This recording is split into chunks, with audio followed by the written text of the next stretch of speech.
Allegiance Global Solutions presents the Subject to Talent podcast, a hub for global workforce leaders to unleash the power of human enterprise.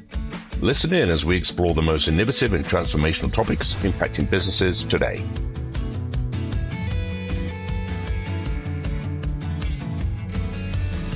Hi, I'm Cat Halliwell, the Executive Director of Service Excellence at Allegiance Global Solutions, and your guest host of this episode of the AGS Subject to Talent podcast. Today, I welcome author, thought leader, and international global workforce expert, Simon Bradberry. Simon is the Vice President of International Markets for Allegiance Global Solutions and the co-author of the Universal Workforce Model book. A pioneer in skills-based market thought leadership, he joins us today to share why it's not just about the skills and how businesses can more effectively refocus their hiring and talent sourcing efforts. So welcome back to the Subject to Talent podcast, Simon. Thank you, Kat. First time you and I have been on this together. I know we've both been on it separately previously, but appreciate the introduction and great to be here. Perfect. Well, as you mentioned, this isn't your first time. So as normally we would start the podcast with asking our guests about their background in the workforce industry. But like you said, since you are a returning guest, I was hoping you could start with a bit of background about the universal workforce model and how that has evolved into the conversation of where we are today, saying it's not about skills. Yeah, great. Thank you very much. So universal workforce model was kind of a theoretical concept from about 3 years ago that we launched when we launched the book, Bruce Morton and I, and essentially that was saying we're not really going about getting work done in the right way, and it was challenging consensus thinking around traditional ways of hiring effectively. And that was saying that there's a number of things that we need to try and do differently.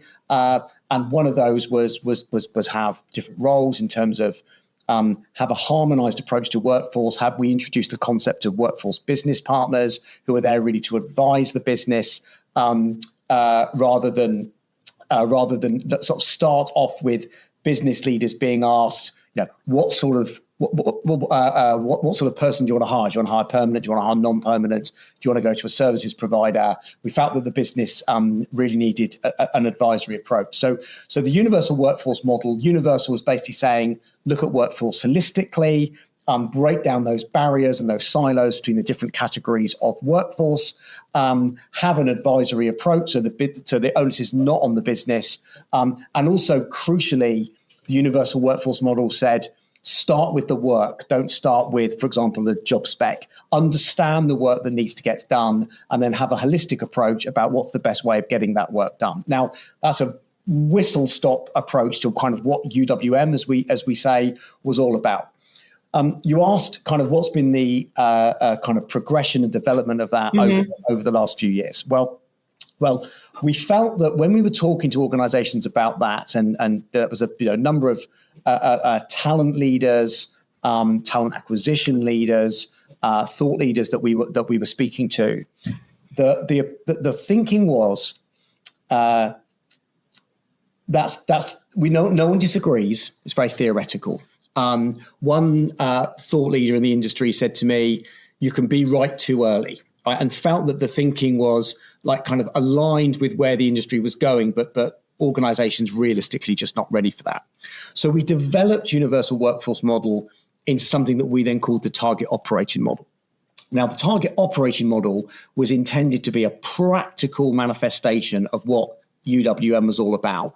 And in the target operating model, we broke it down into what I kind of called 5 boxes initially, and then there's kind of a 6th box. So that is the workforce business partner, who is like kind of the advisory role, the workforce acquisition manager, who is the execution role. Actually, people go out and find talent, but both of those roles are across the full spectrum. The workforce business partner kind of transcends the transactional and basically is there to deliver that advisory role. The workforce acquisition manager delivers the transactional, the change manager, because we appreciate that there's going to be change going through consistently, but change manager in relation to the workforce and then sourcing.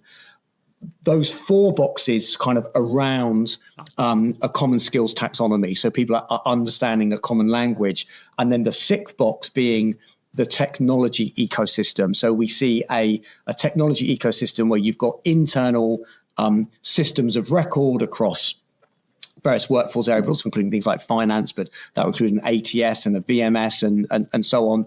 And then an external ecosystem with all the technologies that are delivering those bits that your internal ecosystem and systems of record can't deliver. So that, for example, might be a great digital candidate experience, collating data from multiple sources and providing that external perspective as well as an internal perspective. So that was the target operation model. We brought that down a level from the theoretical into a practical thing that organizations could actually go, okay, that's something that I can point at and could deliver.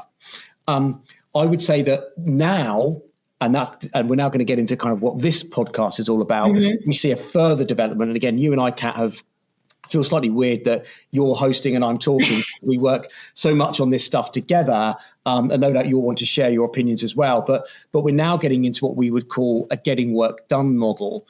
When we launched the target operation model, we called it the target operation model for skills-based organizations. But one of the things that we've observed is that a skills-based organization is something that we would call an unhelpful title for organizations to get work done. And that's because it's kind of leading to an over focus on skills. So we're now getting at and that's not to say skills are wrong. They're a step in the right direction. But focusing on skills at the expense of other elements of a model that's required to get work done can be unhelpful. And therefore, that's kind of where we feel that we are today. It's another challenge to consensus thinking. And therefore, we're kind of talking about what does getting work done look like? Yeah. And are you able to, I guess, give us an example of what getting work done really kind of means and how we can bring that to life a little bit more for people? Yeah, great. Okay. Now, I'm just going to give you a pre-warning. I'm going to bring you into some of this as well. So I don't do all the work and all the talking. But let me start with answering your question in terms of kind of what's an example. So again, it's a development of the theme that was originally brought about in Universal Workforce Model. And an example would be of a similarity would be the starting point is it's not about a job spec, it's about the work. So a traditional recruitment process you'd still start with a job spec and you would match that to a CV. You then might say, okay, we're becoming skills-based, skills first, skills-based organization, that kind of thing. That might lead you to say, okay, well, let's add skills into our job spec, and let's add skills into CVs that we're seeing in from candidates, normally using some kind of tool to like kind of assuming what kind of skills they've got or self verified skills. And then you've got a development in terms of, well, it's not just job spec to CV, which is background, but you've also got a kind of a skills approach as well. Getting work done doesn't start there. Getting work done, the starting point is kind of what are we trying to achieve and what does success look like? And so I'm going to go into an example which I think really helps bring it to life for people, which is I'm going to move away from work for a second and I'm just going to talk about someone like a life partner, because this is something that anyone can relate to. So imagine that you're looking for a life partner. Now, that's something that you definitely want to be successful. It's a match that you really want to be successful. So you would therefore be thinking, okay, how do I make that a success? And the way that we help people think about this is we break it down into 4 categories.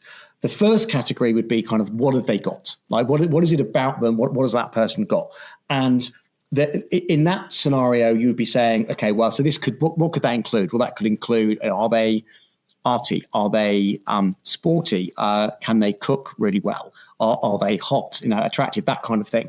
They're the kind of what have they got type attributes. And where I'm going to build with this is like you could kind of weight each of these 4 categories in terms of importance for you personally. No right and wrong answer. So what have they got? We're just going to say could be a 1 to 5. That you might say, well, that's only a 1 for me. You might say that's a 5. More about that in a moment. So the first category is what have they got? The second category would be how are they going to be in important scenarios? Okay, so lots of life partner scenarios. So a life partner scenario would be could be a wedding, right? Could be dinner party, could be a work event where partners are invited along. Could just be going out for a drink or dinner with friends, that kind of thing. But scenarios where life partners, you want them to show up in a particular way, that's important to you. The third category would be background. So background might be, what's their upbringing, what's their work history maybe. It could be religion. Religion's a really good example, actually, Kat, in this, because for some people, religions are 5 out of 5 in terms of mission critical. Like, that's a starting point. For other people, it's a 0. Okay, it really doesn't matter at all. So that's a good example of how you might kind of rate an individual category, and then so you've got your kind of your first 3, and the fourth one would be kind of values match, like kind of what are they like, how, and values could be, prioritization of family, could be ambition and success, that kind of thing. So each one of those 4 categories, you can see how kind of a life partner would fit in. You could weight each of the categories on a kind of 0 to 5 basis, and there's no right or wrong answer. It's a very personal answer. Now, I use that as a kind of a warm up, because your original question was kind of what does getting work done look like? Well, in the environment of I'm just going to use project manager as an example because it's something that everyone understands. Imagine that you've got, and listen to my words carefully here, the distinction between getting work done and traditional recruitment. I'm not going to say we're hiring a project manager. I'm going to say we've got some projects that need to be completed and we want them to be successful. So we're going to ask ourselves the question, what does success look like? This is an ongoing requirement that we need. Well, that might mean that we're looking for a permanent hire, but we're looking for a permanent hire because it's an ongoing requirement. We might say, okay, it's one project at a time. Okay, so that's giving us an indication of maybe seniority that we're looking for, or skill level. But you can apply those same 4 categories I just outlined for the life partner in a very, very similar way for hiring. And I said I'm using project manager, but you can use this for anything. So what have they got becomes skills. And in the case of a project manager, that would be that might be things like attention to detail, document production, that kind of thing. The important scenarios, you could substitute competencies for important scenarios, but it's really, really easy to think of in any particular, a role where you want someone to make a success of, in this case, managing projects. You can think of what those important scenarios might be. Tight deadlines, managing senior stakeholders in that scenario, decision making, communication, in that sort of in those sorts of environments. You can interview around those, and you can kind of score that, and you can make a judgment as to how in those important scenarios people are going to perform. Background is background. Have they been a project manager before? Have they got a project manager qualification? Education might be a thing. And then values is like kind of organizational values. Are they one of us? How do they fit? Organizational fit, culture, values, that kind of thing. In whatever way that you assess that. So that's a very long answer, but essentially we've started in a different spot there. We've started in a position whereby instead of saying, we wouldn't hire against a job spec in that scenario in terms of getting work done, we'd understand what success looks like. Yeah. What I've just built is a 4-box success profile. It's very hard to think of something that doesn't fit into one of those 4 boxes. And you can use that as kind of your starting point for kind of assessing success. So Kat, let me come at you with a question, because I know that this is a passion of yours as well. But just elaborate a little bit more on where because I know that you've personally done a bit of hiring along this basis. So bring to life a little bit like your experience of this kind of approach, any angle that you've got on it, or anything that you think that you might see a little bit differently to the way that I've laid it out. Yeah, I think before I talk about the specific examples, I think for me, you mentioned in their weighting about how the weightings can vary depending on kind of what the work is, and I think that's really important as it relates to. The question is, does this work for every role, right? Because I think we had a number of conversations with people, within the industry and within the business of, that is not like a one size fits all scenario. And what the 4-box success profile allows us to do by changing the weighting is actually make the principles the same, but be able to flex for the different areas. And you used a project manager as an example, but I think when we're looking at the 4 quadrants of what that looks like, it is going to vary, right? Because I think when you're looking at, hiring a lawyer or a professional or a doctor or something like that, the background and qualifications are probably going to be a little bit more important than maybe some of the other areas where it might be more of a generalist role or an entry-level position. And so what actually the weightings allows people to do is to have the freedom to decide what's important to them. And again, just like when you're talking about religion in the life partner scenario, for some people that's important, for some people it isn't. And so I think that the 4-box success profile just allows people to go, okay, I understand the concept and this is how it can apply to what I'm trying to do. And the reason I mention that is because you're right, I'm using this to switch up how I'm hiring for my team right now. And this is a whole new function. And I spent some time really understanding the work that needs to happen. So really deconstructing the work and going, okay, what is it that we need in order for this to be successful?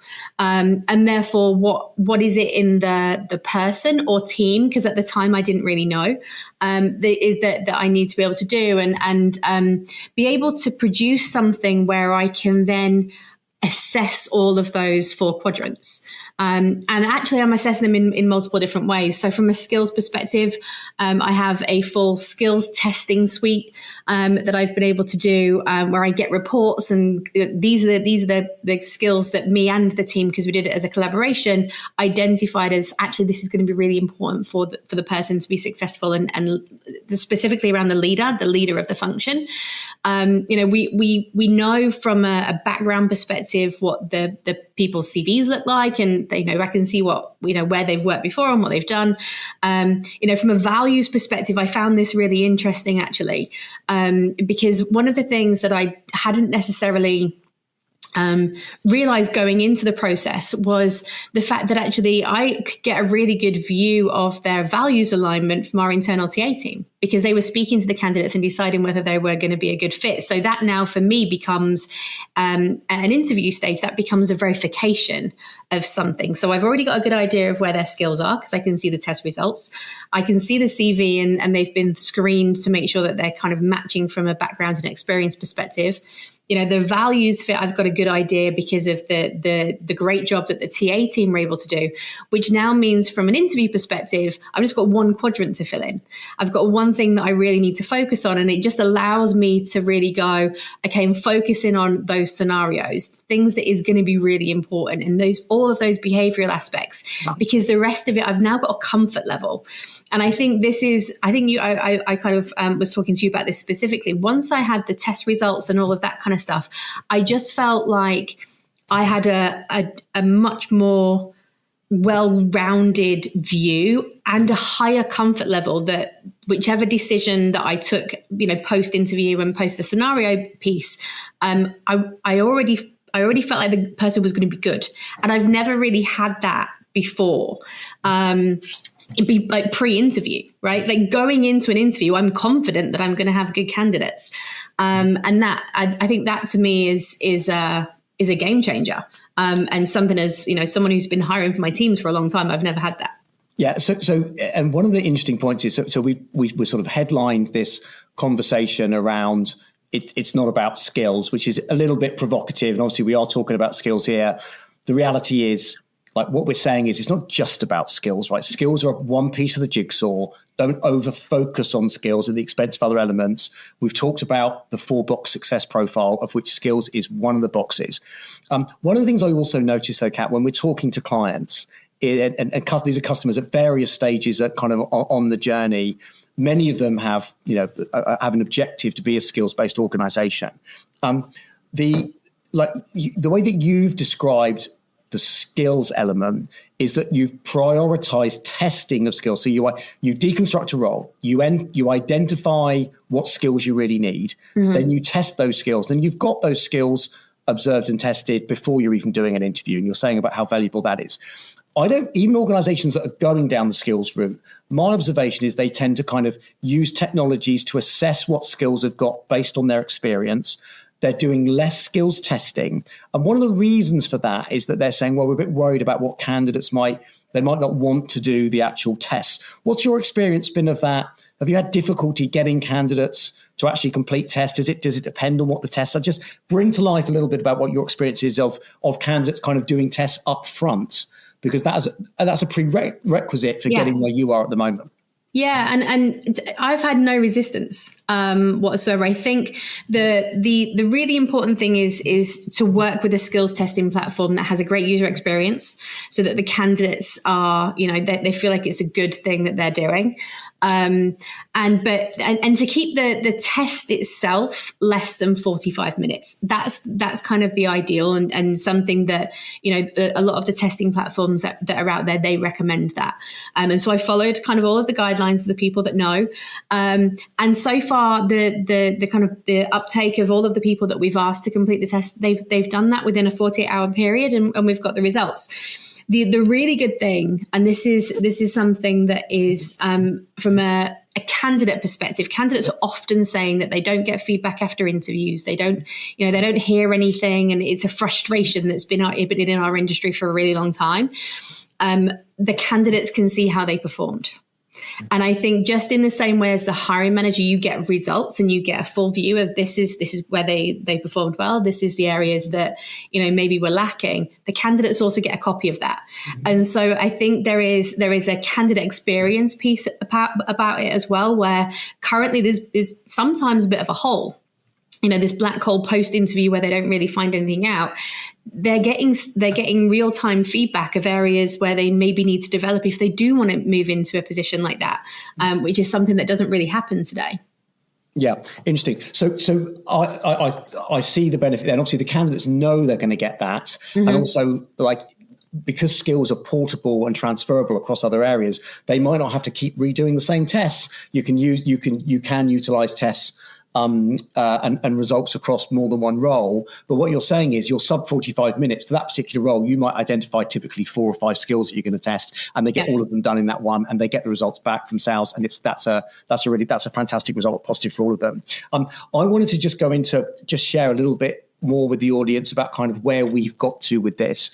So we've been kind of road testing the thinking around success profiles. Obviously, there's more than one version of a success profile. We're advocating the 4-box success profile that we've outlined. I've in front of some quite large audiences. I did it once in front of an audience about 100. Another time in front of an audience about 300. Ran through the 4 boxes. Actually got people to score. So we got average scores in terms of the weightings, in terms of importance. What I noticed was most striking. And I've done it in front of some smaller audiences, by the way, as well, in front of individual customer teams, maybe 5 to 10 people, and also some internal teams. But what I noticed was every single time, of the 4 boxes, the one that came out weighted lowest, i.e. least important, was background. And that's really instructive, because we've painted a scenario where we're hiring, and background is actually the most commonly used in the form of a CV way of determining whether we're going to interview someone and ultimately we're going to hire. And even interviews are often constructed around, tell me what you've done in the past, have you been a project manager before, have you been, whatever the role might be. So it's really easy for me to say, well, people, we're just doing this wrong, aren't we? So I feel that's directive along those lines. Cat, can you talk a little? You're also a massive advocate for change and change being done properly, and it feels to me like, again, when we're talking to whoever it may be that we're talking to, it's very, very rare that someone goes, in fact, it's never happened. I disagree with you. The way we recruit today is definitely better than that. You're talking nonsense, right? But the issue is much more change. Okay. And actually like going through, like we're, and I mean, as an industry globally, we're stuck in our ways. Just share a little bit about kind of what you think about that. How do we actually get change to happen? Yeah. And I think that the reality is, like, change is hard, right? Like, everyone knows that it's hard, it's complicated. But I think, you know, there has to be a view that it's got to be worth it, right? What is the cost of change? Is it worth the prize that's at the end of it? And I think this is where organizations are struggling right now. And I think that the first thing that I would say is it's kind of going back to your point where people were moving to skills-based organizations. And they were tagging CVs onto job spec, or tagging skills onto CVs and job specs, and then expecting, you know, different results from being able to do that. But what, like you've just said, background is generally viewed as the least important. So actually, they're not getting those results, and so that I think some organisations are becoming a little bit disheartened by, you know, the attempt to move to skills based. So I think firstly is actually understanding the kind of strategy around it, and making sure that it's tagging the CVs on and using, you know, inferred skills and stuff like that. It is the path of least resistance because there isn't as much change. It doesn't necessarily mean that you're going to get the results. So it's about really understanding what that is, and what that means within your organization, and finding advocates within the organization. If an organization is going to go through a change that is of this extent, right? Because we're not saying this is a small, you know, little tweak here or anything like that. We're talking about something that could be quite significant for an organization. It's really important that it's led by the business, that it's advocated by the business, and the business sees the value and understands what's going to be required and what the kind of outcomes will be.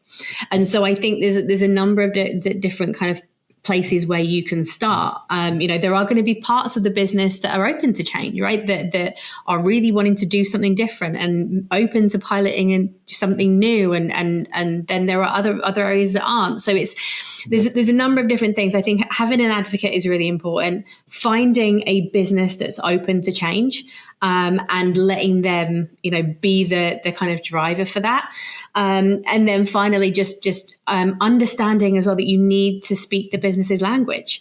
I think the worst thing that, you know, us in talent, workforce, whatever industry we want to call it, the worst thing we can do is label this as HR/procurement/workforce project. Because the moment that happens, people become disengaged. It has to be a business-led project that's helped and facilitated by talent, workforce, HR, procurement.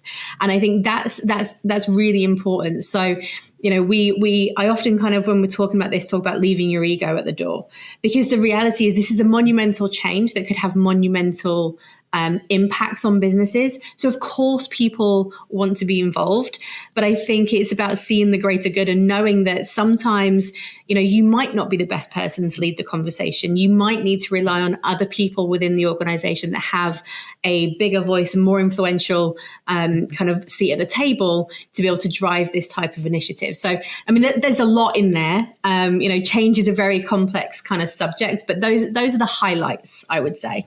Yeah, no, I know you're going to want to wrap things up in just a few minutes, but I've got 2 or 3 points I want to make, and then I'll hand back to you to kind of wrap up the session, because we've taken enough. We could talk about this all day. We could. I know, but we've taken up enough people's time probably already.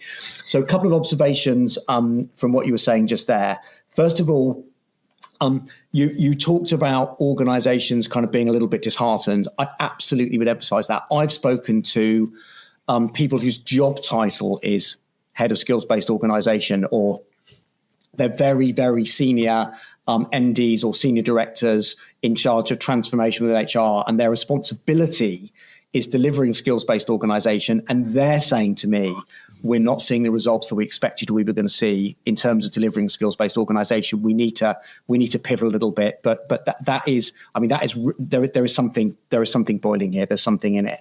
I would also say that you made a really, really good point there that I want to emphasize, which is, don't try and do this across a whole organization. Find your advocate, find an area. I was talking to someone senior internally recently, more senior than me within our own organization, and they were hiring for a very senior job. And I said to them, can you think on, I'm going to use competencies versus scenarios as an example of don't make it like an example of don't make it an HR project. So I said, can you think of 3 examples of scenarios that you need this person to be really good at in doing this job? And they went, yes. And they literally had 1, 2, 3 without thinking about it. And I then said, can you think of the top 3 competencies that you want to interview against our competency profile? And they said, I need to speak to HR about that, right? And that is just to emphasize it's about the accessibility of making it easy, because ultimately being able to kind of have an objective view of predicting how someone's going to perform in important scenarios is both of those two. Having something which is kind of the perfect competency-based interview approach may be great, but you're probably limiting your audience that's going to successfully achieve that. So that's just an example of how you make it accessible, you find it easy to pick an advocate, and then you can try it on one job with one senior person as an example, and then you're kind of off. What I wanted to say is, I think we're kind of on a mission here. Like we kind of want to kind of pull people into our mission. We kind of want to, get some people on our side who kind of agree with us. And that this is kind of the starting point for that. You're going to see more from us as the year goes on. Let's see where we get to. But Kat, let me hand back to you to wrap things up. Yeah, perfect. And you're absolutely right, Simon. We could talk about this for hours. In fact, we do talk about this for hours. So for sure. So I guess the last question to you is, what should people do if they do want to join our mission, if they do want to find out more about and agree that it's not, just about the skills? Yeah. So look, I would start by reaching out to one of us. Okay, you can if you know how to get hold of us, great. If you don't, you can reach out to us on LinkedIn. I think we're going to put our details on here as well, so you can email us directly. But we're passionate advocates, and we love the conversation. And we've got we have only really barely scratched the surface today. But we are going to be doing a series of other things that we've got planned during the course of the rest of this year. We have a series of kind of talks planned. We've got some round tables. There's going to be some in person. There's going to be some virtual as well. We have got some thought leadership articles which are kind of around this topic and diving into some of the topics that we've touched on into a little bit more detail. And then later on in the year, we are working on a bigger project, which is a bit more than an article, a bit longer a version of that, which is something that we're buried in at the moment. That's going to be coming out a bit later on in the year as well. So there's a series of things that can happen. But please feel free to reach out to either Kat or I directly. So we've provided our details. Otherwise, you could do so on LinkedIn. We'd love to have the conversation. And then there's a whole series of things that we're doing to kind of drive this conversation forward. But if you agree with what we say, think there's something in it, reach out to us, join the mission. We'd love to take it forward with you. Brilliant. Thank you very much, Simon. Thank you, Kat. Always great to talk to you. See you soon. If you enjoyed this episode, please subscribe, rate and review us on Apple Podcasts, Spotify, or wherever you get your podcasts. And if you have questions, please send them to subject2talent@elitistglobalsolutions.com. Follow us on LinkedIn with the hashtag subject2talent and learn more about AGS at elitistglobalsolutions.com, where you can find additional workforce insights and past episodes. Until next time, cheers.